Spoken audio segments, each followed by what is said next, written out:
don't want to sound cruel here, but when somebody makes you dig your own grave, don't act surprised when they make you get in it and bury you alive. We've just heard news that Google has let go about 200 experts who are helping to train their AI.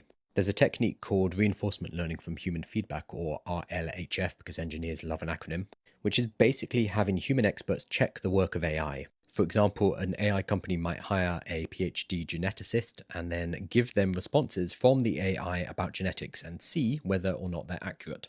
And it's the job of the human expert basically to say yes or no and to give feedback on how the answer could be improved. And we found out that about last month, 200 of these experts, people with PhDs and master's degrees, were let go by Google. This really shouldn't be a surprise. This is a part of the training process. It happens quite late. So when the model is released, let's say it's Gemini 2.5, then we don't need any more reinforcement learning from human feedback. However, this is a bit complicated because these workers were pushing for more pay and for better working conditions, so there may be an unfair dismissal case here.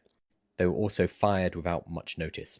But here's the thing, this was never really going to be a very long-term and stable position.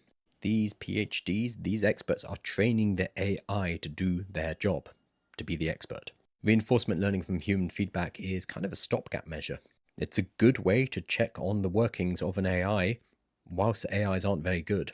But now that we've transferred all of the expertise of those experts into the models, we will be able to use models to check the work of other models. So these workers who were helping to train the AI models were training their replacement.